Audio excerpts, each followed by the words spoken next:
all remember that one teacher who made a difference, who believed in us, challenged us, or just made learning fun. Now's your chance to say thank you in a big way with iHeartRadio's Thank a Teacher, powered by Donors Choose. Nominate an outstanding public school teacher who's gone above and beyond for their students to win $5,000 to stock their classroom with whatever they need. Help us say thank you to the educator shaping our future. Nominate your favorite teacher now at iHeartRadio.com/teachers. Couple 13-14 past Common Man program. I'm Common. He is Tennessee. It was a very historic weekend here at the FAN on Saturday. Much to my chagrin and disappointment, Fantasy Football Weekly, the very last episode ever, aired this past Saturday. I guess the best word to describe Saturday's show was emotional. To me, I heard that grown men were crying as they... I listened to the episode. I'm a big fan of Fantasy Football Weekly. It's one of my favorite podcasts. As they bid adieu to one another after a hell of a run. It started, it was 1995 here on the FAN, and I was a part of it. I remember it. That's why I remember when it started in 95. Yes, I was. I was the go-to guy when they needed to have assistance on shows. For instance, they wanted me to work with Craig Warrian because Craig had no radio experience. Chad Hartman did Tee to Green on Tuesday nights when the station first started. He did not want to spend Tuesday nights talking golf. He recommended Craig Warrian, the master professional and now a very dear friend of mine, also a member of the Minnesota Golf Hall of Fame. I was the one that presented Craig. He asked me if I would present him at the Hall of Fame ceremony. That was emotional for me, that he actually asked me if I would, do the little speech about Craig. And they asked me, hey, would you be interested in co-hosting Tee to Green with Craig? Because they wanted a radio guy that knew how to get in and out of breaks and such like that, set the show up and everything. I said, sure, I'd be happy to do that. Then I was approached by management. They said, hey, we want to do a Tuesday night Vikings show with the superstar Mike Morris, a Vikings related show for, an hour or two. I think it was 2 hours, 6 to 8, I believe. And we wanted to do it. We're going to do it at Joe Censors, and we're going to call it Vikings Uncensored at Joe.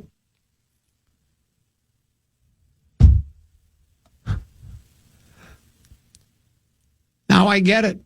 I had no idea the show was called Vikings Uncensored because it was at Joe Censors. Get it? Oh. I remember Doug Westerman had a promo running that says, Tuesday nights it's Vikings Uncensored at Joe Censors. Get it? And I thought to myself, get what? There's nothing to get except get over to Joe Censors to watch the show. But they asked if I would again, because the superstar had no radio experience as far as taking it in and out of breaks. They needed somebody to do that. And then the station also asked me if I would participate in a show called Fantasy Football Weekly with Paul Charchian and Rob Fithian. Same exact situation. Paul and Rob had never done radio before, so the getting in and out, the formulaics of radio, they weren't familiar with it. And would I do that? I said sure. And we used to do the show out at Mystic Lake. Early in the morning, we were at 8 o'clock in the morning was when the show would start, and I would. It's funny. During breaks, I'd go over to the slot machines and play slots. Right, you couldn't go to a blackjack table or anything because you have to get in and out too quick. But all of a sudden, I'd go, let's go to break. More fantasy football after this. We'd go to break, and we were right by the slot machines. I'd go over there and put money in and play slot machines. And then finally, much like I would compare myself, I think I was the fantasy football whisperer or the radio host whisperer, teaching these people how to walk on their own. Right? It was like Fithian and Charch were on radio training wheels. And I took the training wheels off, and then they were able to go their own way. You were getting them to align their lips with the microphone. Exactly. Much like the feet with the eyes from McCarthy. Same thing, the lips with the microphone, and they were able to do it. And then finally I said, you know what? Proud of you guys, man. I think you're ready to go on your own. And then I stepped aside because you know me. I don't like the attention. I don't like the adulation. I don't like any of that. So I stepped away and they did the show. And so after all those years, it came to a close. And during a segment of the show, Paul Charchian spent some time thanking all the people he worked with. So I thought we'd give that a listen and see what he has to say about me. I don't know if we're in the exact right spot you wanted to be, but hold on. 10 years for Absolutely. As I mentioned at the outset of the show, Fantasy Football Weekly is turning a new page. Fantasy Life owns the show, and starting next week, they'll bring you a new version of Fantasy Football Weekly, hopefully launching another 31 years. I want to thank the various stations that picked up Fantasy Football Weekly and syndication. It's been amazing to hear our show in markets across the country. Mm-hmm. And a very heartfelt thanks to my co-hosts, Matt Harrison, Brian Johnson, Scott Fish, Thor Nystrom, you guy Kent Wyrock. Fantasy Football Weekly, listeners, is a labor of love. I know you can hear the absurd level of preparation and dedication that goes into every episode. They have brought insight, laughs, and hopefully some fantasy football wins you might not have otherwise had. Perhaps exactly 9 of those fantasy football wins. Is he done mentioning the people? These guys aren't coworkers. They are friends. Oh, it's and more, I hope the love and camaraderie that we have between us was obvious to you, the listeners. If I get hit by a cement mixer, I would like you guys to be my pallbearers, which would be fitting since you've been carrying my carcass on this show for years. Thank you also to the past hosts. Okay. I sincerely apologize to anybody I've missed, but I think I've got them. Over 31 years, Yep. John the Commissioner Habermeyer, Rob Fithian, Rick Kamlow, Bo Mitchell, Jeff Haydock, Ben Vickers, Christian Peterson, John Tuvey, and even Colin McCockney. Robbie Rosenhaus has been our engineer for the past several years. He has kept keep us on going. the air. He's helped us with the absurd collage of animal sounds that you hear on the show. His dedication has made this show better. I want to thank KFAN's original station manager, Doug Westerman, who greenlit Fantasy Football Weekly in its earliest, roughest form when there was not any fantasy football I remember that radio day. This is content what in the Paul probably mentions me now, right? 1995. We were just a 95, yeah. Who should I start calling show back then? And Doug put Fantasy Football Weekly on the air, and he kept us on the air. Well, in our first years, Fantasy Football Weekly was a live show in front of an early arriving Saturday morning audience on site at Mystic Lake Casino in the Twin Cities. And our bleary-eyed unpaid intern would arrive at the casino in the morning to set up our ISDN connection to KFAN and try to keep us on the air from the casino, which was a surprisingly tough challenge in the 90s. Do any of that. Over the years, that intern rose through the ranks, got promoted repeatedly, and eventually turned into objectively the single best station manager in the country, and that is Chad Abbott. He's awesome. Amazing. Chad Abbott has been connected to the show for all 31 years. His support, advice, promotion of Fantasy Football Weekly has been invaluable, including helping with our syndication and eventual migration to the podcast format you know and love. Thank you so much, Chad Abbott. I adore you. Oh, my gosh. But most of all, I want to thank you, our listeners. Together, we've had years of laughs, wins, losses, and bowel-loosening levels of existential dread. He's getting emotional, isn't he? You've been there for all of it. Your loyalty to Fantasy Football Weekly was the driving force behind all of our episodes. By my count, 818 of them. Well, I was a part of about a final peacock for you. 30 year. The listeners of Fantasy Football Weekly. This is where he meant.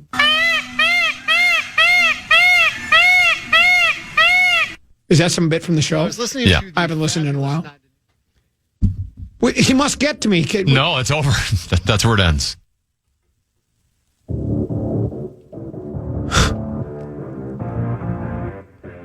He mentioned every single person that's worked here at this radio station, pretty much.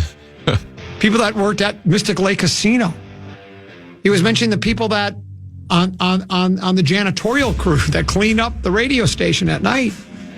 He doesn't mention me, though the show was first, Fantasy Football Weekend, starring the common man Dan Cole, along with Paul Charch and Rob Fithian.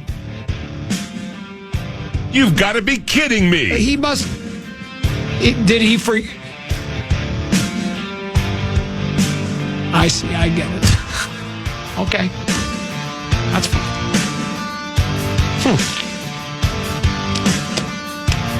How soon they forget? I mean, I'm assuming with you, you meant so much he sent you like a personal text or call. Didn't get not a text even on the radio. No? No, didn't get a text or a call. Sad, really. Well, with that, I guess we'll just we'll take a break. And I'm getting a little emotional too. I was left out of the thank yous. I've got feelings, too. I felt like I was a big part of launching Fantasy Football Weekly. I not even mentioned. I got to go to break.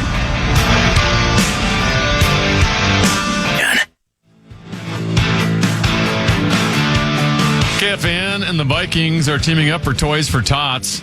Join us live at Shields at Eden Prairie on Tuesday, December 2nd from 5:30 a.m. to 6:30 p.m. for our annual broadcast presented by Unreal. Bring a toy, spread some joy, and if you're one of the first 50 donors each show, you'll score a sweet KFAN Unreal Winter Beanie. Details at kfan.com/toys.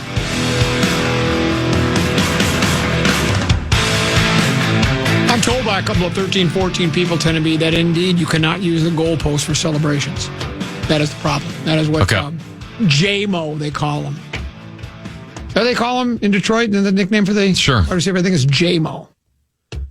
So JMO decided to use, if you remember, Tenneby, I've brought up on a number of occasions as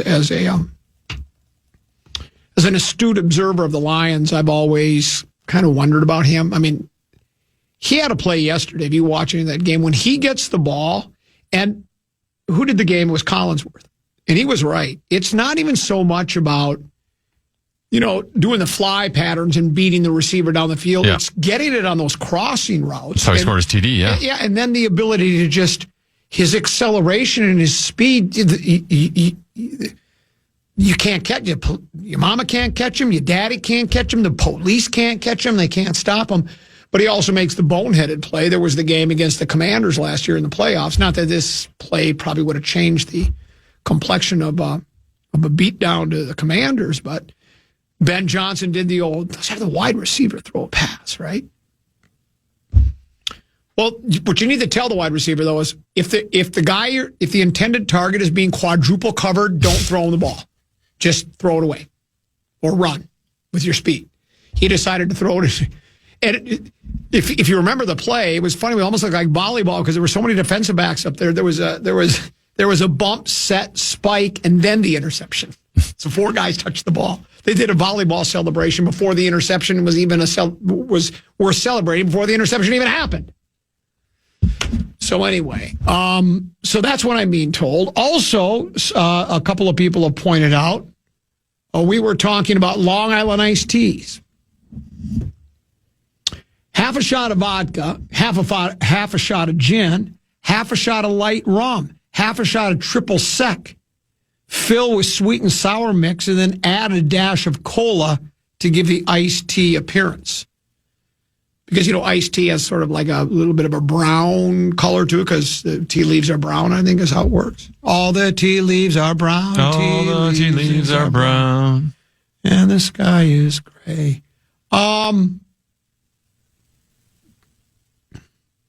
Here's another text message courtesy of the Brad. Oh, no, that's the news sounder. Sorry, there's no breaking news. I have none for you. Common crying about having to do 8 more weeks of Tee to Green and pass it off like he cares about fantasy football is classic. They're not going to extend Tee to Green for 8 more weeks. I wish they would, actually. I like going to the golf course and talking golf and playing golf. They're not going to extend. I mean, they've tried to eliminate Tee to Green for years, but it generates.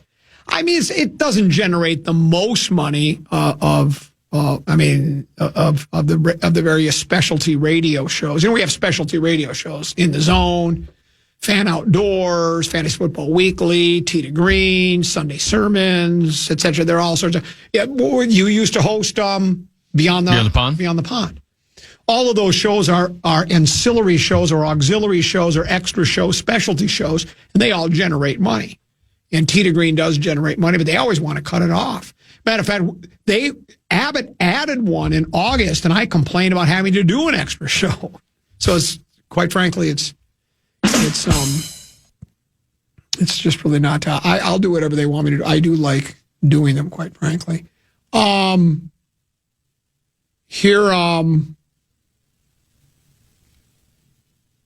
Here's hold on. I'm sorry. There's so many of them coming in here. Oh, it says, not only do they not recognize your work on Fantasy Football Weekly, but they don't recognize your anniversaries working there either. Do they even know that you're on the air 3 hours a day? I'm not sure they do. The way they forget about y'all is crazy. Ha ha, I love when you do these. Well, I don't want to do them. Oh. Well, look who called in. Paul Charchian, host of the now defunct Fantasy Football Weekly. How are you, my friend? Well, I'm doing well. I think I've been grossly taken out of context here. Even though you played the entirety of my speech, I'm still going to claim it was entirely out of context. What do you mean it was entirely out of context? You were recognizing and thanking all the previous hosts of the show, and I was the very first host. You, Paul, Rob Fithian, and myself, live from Mystic Lake Casino. And then, but I didn't hear my name mentioned in there at all. Chad Abbott, the intern engineer, was mentioned, but I wasn't mentioned. Yes. That is all factually correct. Now, what you may have forgotten is that at the end of that first season, and by the way, we're unclear if it was 94 or 95. Maybe you have better memory than I do. I think it was 94. We sort of play it safe and use 95 as our presumed time. You may have forgotten that when we finally got to the end of that first year of taking nothing but who should I start calls from Mystic Lake at 8 in the morning, you turned to me and said, "Let us never speak of this again." And I took that literally, really just sort of erased your participation from this show from my mind, scrubbed it completely, and I don't blame you for not wanting to be a part of it. I don't blame you. That's not the way it was phrased. I didn't say, I don't know. You're misremembering. It's sort of like how you misremembered how you booted me from your fantasy football league the year after I finished 500, which the previous year I won the championship, but you couldn't bump me from the show or from your league because I won the championship. And then the next year when I didn't, I was not invited back. My franchise lasted 2 years. Yeah, and so that is correct. I'm not saying that I didn't. I'm not saying that I didn't. I wouldn't deny that I didn't want to continue doing Fantasy Football Weekly, but I was a host of the show. I was there at the very beginning, the very first year, and I have to admit I was taken a little aback. I got emotional here. You may have heard. I don't know if you were listening, but I got emotional. Then I started to choke up. I thought I was an important part of the beginning of Fantasy Football Weekly, and I was cast aside as if I didn't even exist. Yeah, that's basically true. In a lot of ways, in my mind, you did not exist. And I think that's probably pretty accurate. Now, your role on the show was really just call screener. You would bring somebody up on the show. You'd be like, "Hey, Bob, you're on the fan." And then I would do all the work. Myself, Rob Fithian, we'd actually answer the questions. So in my mind, you were more of a call screener than an actual host for that show. Well, your memory again is really bad because without me, there is no Fantasy Football Weekly. There's no guillotine. You're not a multimillionaire. You're not living in Utah. I was the driving force behind it. I was the guy that would say, "Hey, welcome back to Fantasy Football Weekly." I'm the common man, Dan Cole, along with Rob Fithian and Paul Charchian. And what do we have now? Right. So I was there, and I certainly added my 2 cents. I thought I did. I thought I was instrumental. I was Kevin O'Connell. You were J.J. McCarthy. I was showing why you the do I ropes. Why do I have to be the J.J. McCarthy in this relationship? I mean, can't you be the J.J. McCarthy in this relationship? I can be the Kevin O'Connell? No, because I was the veteran they asked. Because, again, much like some of the other shows on the fan, the hosts, you and Fithian, had no radio experience. So they wanted to have somebody that could lead it, get it in and out of breaks, set it up professionally. I did it for Tita Green. I did it for Vikings Uncensored at Joe Censors, and I also did it for Fantasy Football Weekly. That's why I was hired. I was talk show host whisperer. I was like Kevin O'Connell. You guys were on training wheels, and then I got you guys, and then once you sprouted your wings, I moved aside because I knew it was your show, and it was about you. I have the wine, the women, and the song. I had my own radio show. I didn't need Fantasy Football Weekly anymore. I did it for you and Rob. That's why I did it. Out of the love you had for us, you're a kingmaker of sorts. Yes, really. That's exactly right, and that's all you needed to say. Hey, I want to thank Common for helping us spread our wings at the very beginning. Just a quick little mention would have been kind of nice. Now, how about this, though, Common? How many segments have my preposterous statements over the years earned for you? Yeah, there's been a lot. There's been a lot. Yeah. A lot. Yeah. I have given back in multiple ways. Far more segments I've given you than you've given me because of the preposterous statement tournament. Yeah. And you might be thinking, how many more segments? Hundreds? Hundreds? Maybe hundreds. Hundreds. Well, congratulations on a 30-plus year run. You turned just a hobby that people had. I don't even know who first invented fantasy football, if it was you or if it was somebody from somewhere else, but it turned into a burgeoning, is that the right word, industry. It's made you a wealthy man, and you've done a great job, and congratulations. And it's going to continue, just not under the same umbrella, is that correct? Well, same name, same feed. So if you're a subscriber, you will get the new version with almost all the hosts are changing.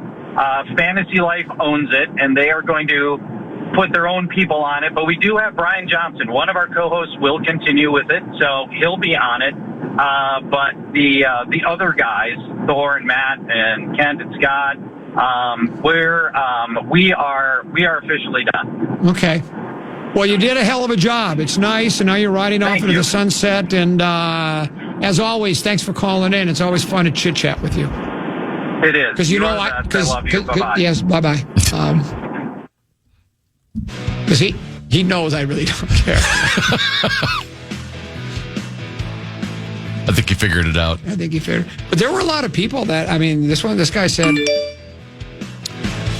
forget about Marconi. You deserve an Oscar for that fake crying.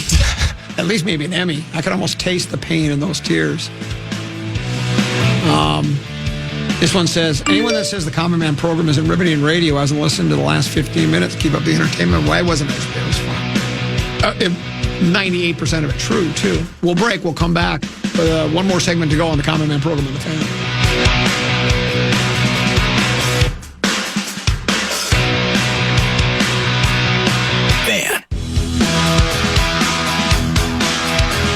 Gear up for winter at the St. Paul Ice Fishing and Winter Sports Show, December 5th through the 7th at the River Center. Over 190 exhibitors, huge giveaways, including a $24,000 ice castle and expert seminars. Enter for your chance to win a family 4-pack of tickets today on our contest page. That's KFAN.com, keyword contest to enter. So I needed to clear my throat. I thought my microphone was on, so then I turned it on and started clearing my throat during your vibe. Sorry about that.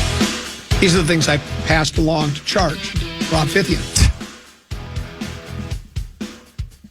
Someone sent a text message that says, Common, can you recant that story where Charch kicked you out of the Fantasy Football League for winning and not trading your guys?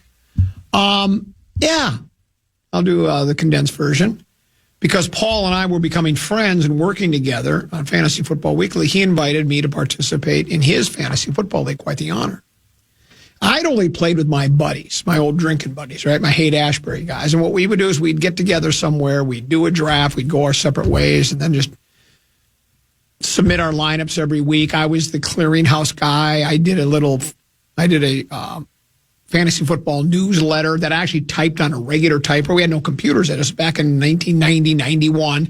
I would type it up, then I'd make copies of it at the radio station I worked at in Forest Lake, fold up the 2 or 3 different pages, and I'd stick it inside an envelope, and I'd mail it out to each guy. And I would do things like I would have, like one of our team members was Sean O'Mara, the late Sean O'Mara.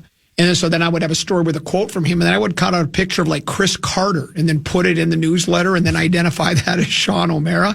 And then, of course, I would offer a correction the following week. I would say last week's edition, we correctly identified Chris Carter as Sean O'Mara. We regret the error, right? I always love so we had a lot of fun. one. It was mostly just done all tongue-in-cheek and having a lot of fun, right?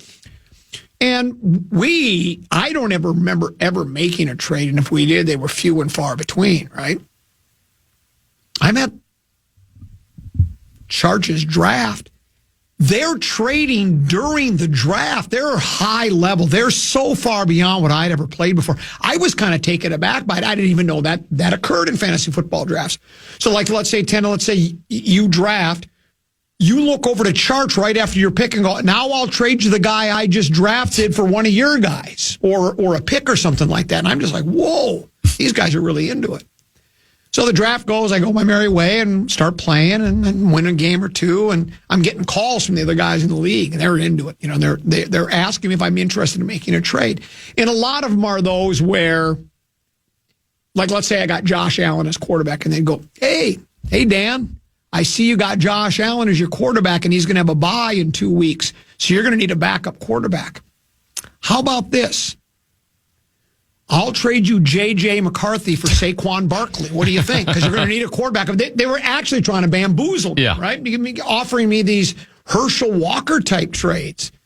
And I'm just, no, I think I'll pass on that. I'm kind of fine with the way I am. And next week would come on, I'd get a couple more trade offers, and I dismissed all of them.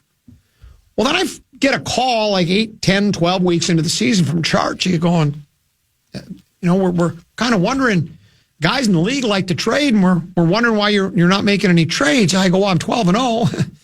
Kind of like my roster. I was undefeated. I was winning every game. But he made me feel bad. I thought, well, now everybody doesn't like me now. So I got bullied. Pressured into making a trade, which actually worked in my favor because I traded Sanders and a couple of other players for a couple of other players and Jerry Rice. And I played Jerry Rice in the championship game, and he caught 4 touchdown passes, and I won. All Chargers. Fantasy Football League. The guy that knew the least about fantasy football. Who cared less than any of the other people. Just playing along. Kind of a camaraderie thing to play with Charch. Well, then they had to invite me back for the next season, right? Even though nobody wanted me. But you can't. You're the champ. You have to bring. So they invited me back, and I had a 500 season or a couple of games, and I never got invited for a third season. That was it. I was done. That's part of the club. Why aren't you making any trades? I go, well, I'm 12-0. It's just so much fun. I'm 12-0. Why would I make a trade? But it ain't broke, don't fix it. Right. That'd be like saying, somebody call up Kansas City and go, would you trade us Pat Mahomes? Well, no, we kind of like where we're at. We've won a couple of big games with him, and he's really good, so we just think we'll keep him. Why would I trade any of my players? I'm winning game after game after game. So, anyway. One other thing on the Charch thing, and this is from Remove the Interim. This is what I meant to do. From Remove the Interim Label guy says, if Charch learned anything from you, it was the absurd level of prep work and dedication to your craft. And that's what it was, because I did put a lot of prep work. I always loved that one. There's no question about that. Someone else sent a text message, and comment, I was,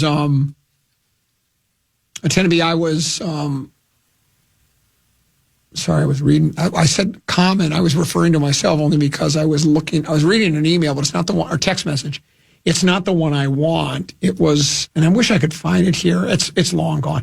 It was basically when we were talking about, the,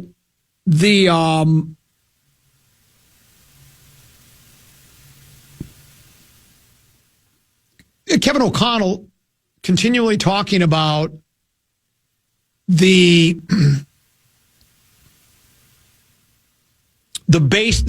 him the basics of playing quarterback, right? The elementary principles of it, aligning your eyes and your feet and this and posture and all that. And it's like, and someone said, because we talked about this, he went to that IMG Academy for quarterback. He did. isn't that where you learn all those things? I mean, look, I don't want to pick on the kid. I really don't, but I'm more picking on the head coach. Shouldn't these things have been taught to him at IMG? Shouldn't the mechanics of playing the position already be a foregone conclusion? He's been playing since he was a little kid. That's all he's ever done is played football. Went to the IMG Academy, played high school football where, was it college he lost his one game with Michigan, or was it high school? Because they'd only lost one game in all the games he started quarterback in high school and pros, or high school and college. So he either lost one high school game or one college game. You would think the mechanics would be established by then. Also, and I've said this a billion times, this is year 2 of him here. I get he was injured during the season, but even once he gets to the regular season, he's on the scout team behind Sam Darnold last year anyway, most likely.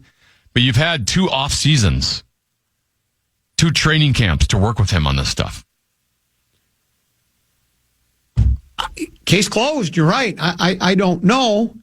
And then it begs the question, you heard the quote I read from Wes Phillips, where Wes basically said, the Vikings offensive coordinator by title anyways, where he said, no, we're not just making a game plan. It's the number one goal of this organization isn't to try to develop J.J. McCarthy.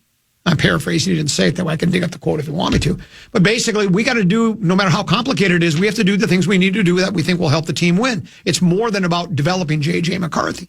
And I think some fans lose sight of that because they're just fans, and they know they're going to be here next year as a fan, 5 years, 10 years, 15, 20 years. You know, most people are lifelong fans of their teams, right? Mm-hmm.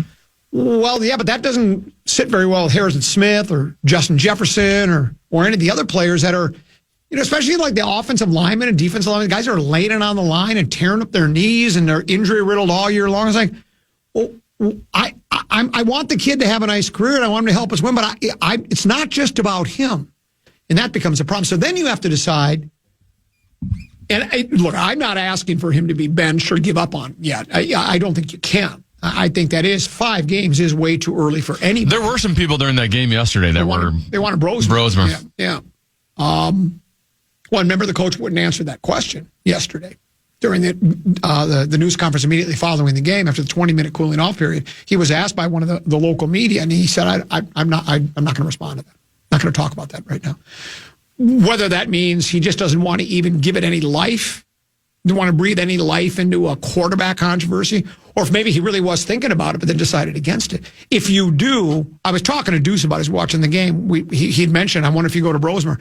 I go, if you do that, that's almost, you almost can't go back. I mean, you can and probably would, but I mean, if you're telling the kid struggling in his 5th game, kid, we got to get you out of there because you don't know what the hell you're doing, we're putting Brosmer in, that's going to really shatter the kid's Well, I mean, isn't it? Maybe this isn't a good example because this player hasn't exactly flourished, but Carolina did it with Bryce Young last year. They sat him down for a couple games. Oh, they did, okay. Early in the season and let Andy Dalton take over the reins, and then Bryce Young came back later in the season, did better towards the end of the year. Now that hasn't necessarily carried over. Now they're 6-4. Yeah. They won yesterday, but did he have a really good game? He did have a good game. Yeah, that's what I thought I saw. So you're right. You can do that. And again, when we're talking about, can we worry about shattering a kid's confidence when there's 52 other people on the team? There's 2 owners, by the way, and then there's front office people, and there's a lot of people that are invested in this club. I just saw who's the kid that's been starting for the Jets? Well, it's been Justin Fields, and he's now being benched. Yes. I just saw they mentioned, and according to Justin Fields, again, they were going to sit him a couple weeks ago, and then Tyrod Taylor got hurt. Okay. So the owner was basically calling out Justin Fields publicly. Yes. And then Taylor gets hurt, and they had to go back to him, and then he had his best game of the year. So it's and then, the example we bring up all the time is the Trey Lance kid.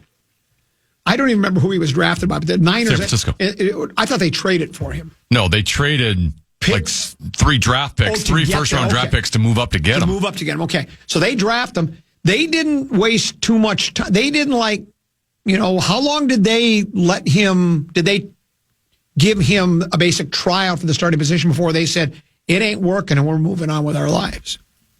It wasn't too terribly long. I don't think he started right away, if I recall. Okay. But he might have had some injury stuff, too.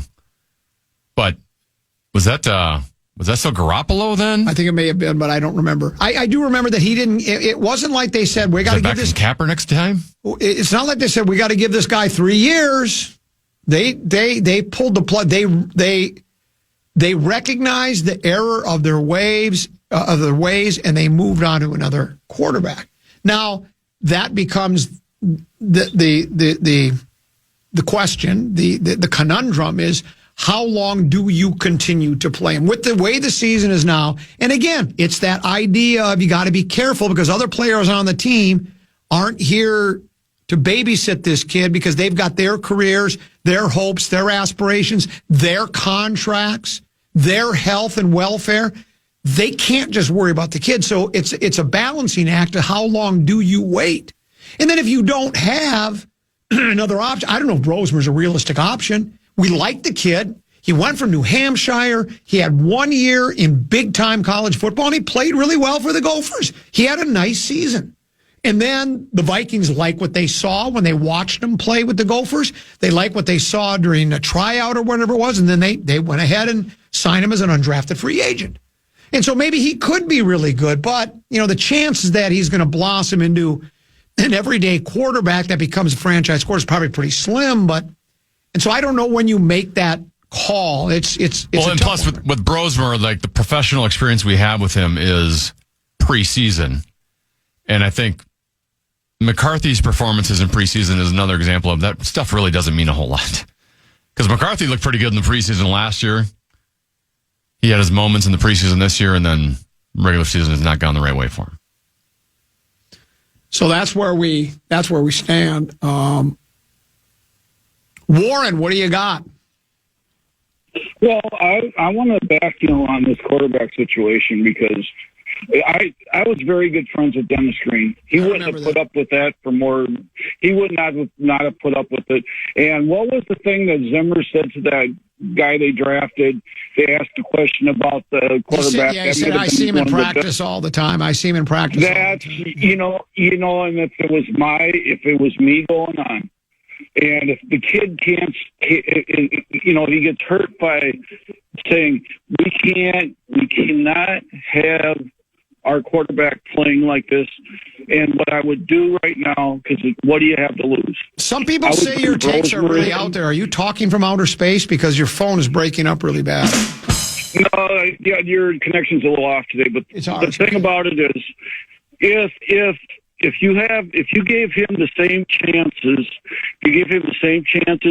that JJ's got, and I say he can't do any worse. Right. You have him in there, and then you tell just simply, what I would say if I was the owners, I'd say, is this the way you're going to do it? Okay, and the people out there, they're getting you're breaking up really bad. We got to let you go. You're breaking up really bad. We got to go. A text message says, I've seen this before too. I've seen it on a couple of message boards responding to articles in the Fish Wrap West Side, East Side, and the Athletic. It says McCarthy has seen brilliance here and there. He is learning. Just need to relax. And again, it's easy for you as a fan to say just relax. How long is this? How long do we have to wait? When I say we, I'm talking about players on the team. If you're a player on the team, you're going, this is all fine, but man, I'm laying it on the line every week. I'm playing for another contract, and if the team's not playing well, I'm not getting recognized. This isn't what I signed up for. I signed up because I thought we were going somewhere. And now we're coddling some kid who can't play quarterback? It's just not that simple. Oh, just relax, everybody. Now, they're going to give him some time, and he may end up developing into the greatest quarterback in the history of the National Football League. It's always possible. And he has had moments. He has. But so did Eric Hipple. And so did Scott Mitchell. Do you remember Scott Mitchell? Scott Mitchell, left-handed quarterback, 1995. It was 94, I believe, was the year. It was either 94 or 95. He filled in for the injured Dan Marino. He had 5 brilliant games, was named AFC Offensive Player of the Week, of the month. And the Lions and the Vikings went into a bidding war for him, and the Lions won that bidding war, if you want to call it winning. And Scott Mitchell was just okay at best after that. So That's just a word to the wise. Yeah, McCarthy's, we don't, just relax. It's easy for you as a fan to say relax, but if you own the team and you've been waiting for how many years, how many victories did the Vikings have in postseason for the Wolves? 2? 3? Is that it? Well, I think that's about it, isn't it? 09 and 17. I think that's it. And they had the one game in New Orleans with Cousins through that Rudolph. Yeah, There's 3 wins. There's 3.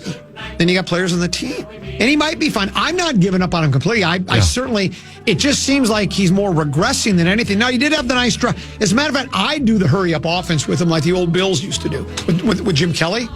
Because that's when he seems like he's at his best. When he doesn't have to think. Just throw, drop back, look, throw, drop back, look, throw. Try that. He's probably got less KOC talking in his ear during that stretch. That's exactly right. That is absolutely positive. Maybe he's being overcoached. Well, when you got the quarterback whispering in your ear, that'll happen. So let's do this. Let's bid adieu. We'll talk to you tomorrow. Tidby, thanks for having me. Hey, great job. You as well. We're back tomorrow at 1 o'clock. PJ Fleck Show at 12 noon. Mark Rosen joins us at 2 o'clock. Big Ticket and JGR next right here on The Fan. And good night, folks. And good night, Mrs. Calabash. Wherever you are. Welcome back to the spotlight, young man. Listen back to any of Common Man's programs by podcasting on the iHeartRadio app or KFAN.com.